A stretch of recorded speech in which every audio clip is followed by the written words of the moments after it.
સ્વાગત છે exam today પર મિત્રો 29 માર્ચ 2026ના રિલેટિવ કરંટ અફેર્સની ડિસ્કશન આ વિડીયોમાં આપણે કરવાના છે. તો છેલ્લે સુધી વિડીયો સાથે બની રહેજો. કરંટ અફેર્સ ઇમ્પોર્ટન્ટ ટોપિક છે, દરેક એક્ઝામમાં પ્રશ્ન પૂછવામાં આવે છે. ટોપિક પર આવીએ. 29 માર્ચ ક્વેશ્ચન નંબર 1 છે, હાલમાં વિશ્વ રંગમંચ દિવસ એટલે કે થિયેટર ડે ક્યારે મનાવવામાં આવ્યો? તો રાઈટ આન્સર છે મિત્રો આમાં 27 માર્ચના રોજ દર વર્ષે આ દિવસ મનાવવામાં આવે. તેની સ્થાપના 1961માં ઇન્ટરનેશનલ થિયેટર ઇન્સ્ટિટ્યૂટ દ્વારા કરવામાં આવી હતી. આ દિવસ વિશ્વભરના કલાકારો અને પ્રેક્ષકોને સ્ટેજ દ્વારા વાર્તા કહેવાની પરંપરાને માન આપવા માટે એકસાથે લાવે છે. વર્ષ 2026ની થીમ છે મિત્રો થિયેટર અને શાંતિની સંસ્કૃતિ છે. હાલમાં કઈ સંસ્થાએ તેના કેમ્પસમાં Krishnamurthy Tandon school of artificial ઇન્ટેલિજન્સની સ્થાપના કરી છે? તો રાઈટ આન્સર છે મિત્રો IIM અમદાવાદ. ભારતના શિક્ષણ અને ટેકનોલોજી ક્ષેત્રને મોટો પ્રોત્સાહન આપતા ઇન્ડિયન ઇન્સ્ટિટ્યૂટ ઓફ મેનેજમેન્ટ અમદાવાદે તેના કેમ્પસમાં Krishnamurthy Tandon school of artificial ઇન્ટેલિજન્સની સ્થાપના કરી. હાલમાં સંસ્કૃતિ મંત્રાલયે વારસાને પ્રોત્સાહન આપવા માટે કોની સાથે MOU પર હસ્તાક્ષર કર્યા? તો રાઈટ આન્સર છે મિત્રોમાં યુટ્યુબ સાથે. સરકાર હવે યુટ્યુબ જેવા પ્લેટફોર્મનો ઉપયોગ કરીને ભારતની સંસ્કૃતિને દુનિયા સુધી પહોંચાડશે. કયા દેશના નાણામંત્રી ગિલિસ રોતે હાલમાં ગુજરાતની મુલાકાત લીધી છે? તો લક્ઝમબર્ગના નાણામંત્રી છે ગિલિસ રોત, એમણે હાલમાં ગુજરાતની મુલાકાત લીધી. આ ગિલિસ રોત અને આ છે મિત્રો ભૂપેન્દ્રભાઈ પટેલ. વિદ્યાર્થી મિત્રો PSIના કોલ લેટર 13 તારીખથી ચાલુ થઈ ગયા છે. LRD PSI CC એક્ઝામ ટુડેનું લેટેસ્ટ 1 વર્ષનું કરંટ અફેર્સ લઈ લેજો બરાબર. 6 મહિનાનું જોઈએ તો 6 મહિનાનું પણ મળી જશે. 1 વર્ષની પ્રાઇસ છે 250 રૂપિયા, એક્ઝામ સુધી મળશે. 6 મહિનાની પ્રાઇસ છે 140 રૂપિયા બરાબર. 9510411961 પર ગૂગલ પે, ફોનપે, પેટીએમ કંઈ પણ કરો, સ્ક્રીનશોટ મોકલી આપો, 2 મિનિટમાં PDF મળી જશે. મિત્રો તમામ પરીક્ષાઓમાં 100% કરંટ અફેર આપણું પૂછાય છે.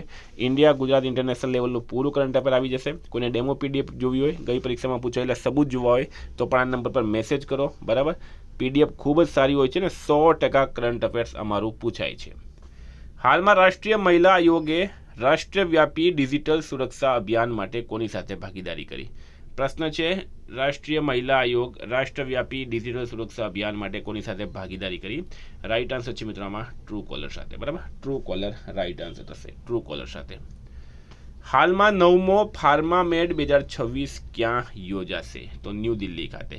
ફાર્માસ્યુટિકલ વિભાગ, રસાયણ અને ખાતર મંત્રાલય, PhD chamber of commerce and ઇન્ડસ્ટ્રીના સહયોગથી 9મા ફાર્મામેડ 2026નું આયોજન કરશે. એડવાન્સ ઓપ્શન્સ ટ્રેડિંગને સરળ બનાવવા માટે તાજેતરમાં NXT ઓપ્શન કોણે લોન્ચ કર્યું છે? તો ઓપ્શન્સ ટ્રેડિંગ જે હોય છે મિત્રો એ રોજનું રોજ ટ્રેડિંગ થતું હોય છે. એને સરળ બનાવવા માટે હાલમાં HDFC સિક્યુરિટીઝ દ્વારા NXT ઓપ્શન્સ લોન્ચ કરવામાં આવ્યું. એડ છે, અગ્નિકુલ કોસ્મોસે વિશ્વના પ્રથમ સંપૂર્ણપણે 3D પ્રિન્ટેડ બૂસ્ટર એન્જિન એગ્નાઇટનું સફળતાપૂર્વક પરીક્ષણ ક્યાં કર્યું? તો રાઈટ આન્સર છે મિત્રો આમાં ચેન્નઈ ખાતે. ચેન્નઈ સ્થિત સ્પેસટેક સ્ટાર્ટઅપ અગ્નિકુલ કોસ્મોસે તમિલનાડુના ચેન્નઈમાં વિશ્વના પ્રથમ સંપૂર્ણપણે 3D printed booster stage engine એગ્નાઇટનું સફળતાપૂર્વક પરીક્ષણ કર્યું છે.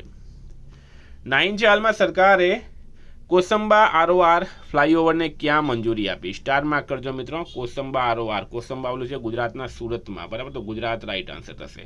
સ્થળ છે મિત્રો ગુજરાતના કોસંબા ખાતે. પ્રોજેક્ટનું નામ છે કોસંબા ઉમરપાડા ગેજ કન્વર્ઝન વિભાગ માટે ROR ફ્લાયઓવર. અંદાજિત ખર્ચ છે આશરે ₹344 કરોડ. હેતુ છે મુંબઈ વડોદરા મુખ્ય લાઇન સાથે સિમલેસ કનેક્ટિવિટી અને ટ્રેનોની અવરજવર સરળ બનાવવી.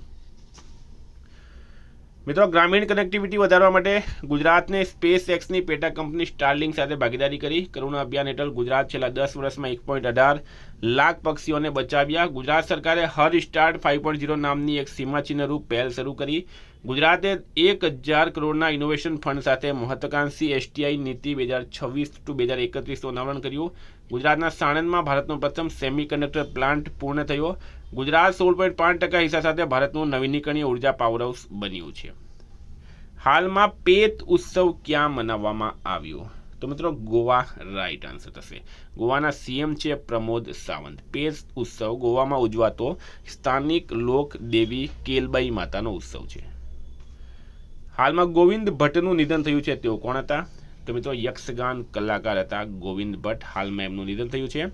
સંગીત નાટક એકેડમી પુરસ્કાર એમને મળ્યું હતું. કર્ણાટકના દિવગંત યક્ષગાન કલાકાર કે ગોવિંદ ભટ્ટને 2016માં મળ્યો હતો. હાલમાં 88 વર્ષની ઉંમરમાં એમનું નિધન થયું છે.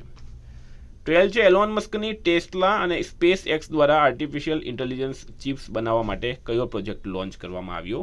તો ટેરાફેબ પ્રોજેક્ટ. મિત્રો સ્ટાર માર્ક કરજો, ખૂબ જ ઇમ્પોર્ટન્ટ છે આ. એલોન મસ્ક દ્વારા ટેસ્લા, સ્પેસ એક્સ અને XAI સાથે મળીને આ પ્રોજેક્ટ લોન્ચ કરવામાં આવ્યો. આ પ્રોજેક્ટનો મુખ્ય હેતુ AI ચિપ્સ બનાવવાનો છે, એટલે કે આર્ટિફિશિયલ ઇન્ટેલિજન્સ. બરાબર. ટેરાફેબ એક મોટું સેમિકન્ડક્ટર મેન્યુફેક્ચરિંગ પ્રોજેક્ટ છે. 13 છે વન સંરક્ષણમાં મહિલાઓની ભાગીદારી વધારવા માટે કયા રાજ્યએ નિંગોલ વન પહેલ શરૂ કરી? તો મણિપુર રાઇટ આન્સર છે. તેનું ઉદ્દેશ્ય સમુદાય આધારિત વન સંરક્ષણ અને પર્યાવરણ સુરક્ષા વધારવાનું છે. 14 છે CAPF જનરલ એડમિનિસ્ટ્રેશન બિલ 2026 કોણે રાજ્યસભામાં રજૂ કર્યું? તો મિત્રો આ બિલ રજૂ કોણે કર્યું એ ઇમ્પોર્ટન્ટ નથી. એ બિલ શા માટે છે ઇમ્પોર્ટન્ટ છે. અમિત શાહે મિત્રો રજૂ કર્યું. CAPF જનરલ એડમિનિસ્ટ્રેશન બિલ 2026 ગૃહમંત્રી અમિત શાહ દ્વારા રાજ્યસભામાં રજૂ કરાયું. તમામ 5 દળો CRPF, BSF, ITBP, CISF, SSB માટે એક સમાન કાયદો બનશે. ઉચ્ચ હોદ્દાઓ પર મહદ અંશે IPS અધિકારીઓની નિમણૂક થશે. 15 છે હાલમાં બાલેન્દ્ર શાહ કયા દેશના સૌથી યુવા વડાપ્રધાન બન્યા? તો મિત્રો પાડોશી દેશ નેપાળમાં સત્તા બદલાઈ ગઈ છે. નેપાળના સૌથી યુવા વડાપ્રધાન બની ગયા છે બાલેન્દ્ર શાહ. બાલન તરીકે જાણીતા બાલેન્દ્ર શાહ 27 માર્ચ 2026ના રોજ દેશના 47માં વડાપ્રધાન તરીકે શપથ લીધા હતા. રાષ્ટ્રીય સ્વતંત્ર પાર્ટીના 35 વર્ષીય નેતાએ શીતલ નિવાસ ખાતે રાષ્ટ્રપતિ કાર્યાલયમાં શપથ લીધા હતા. બંધારણીય જોગવાઈઓ હેઠળ રાષ્ટ્રપતિ રામચંદ્ર પોંડેલે એમણે શપથ અપાવ્યા છે. 16 છે હાલમાં નોકિયા ઇન્ડિયાના કન્ટ્રી બિઝનેસ લીડર તરીકે કોની નિમણૂક કરવામાં આવી? તો સમર મિત્તલ રાઇટ આન્સર છે. મિત્રો અહીંયા 2 પ્રશ્ન ક્લિયર થશે. એક તો summer Mittal India country business leader બન્યા છે. વિભા મહેરા ઇન્ડિયા કન્ટ્રી મેનેજર બન્યા છે. બરાબર.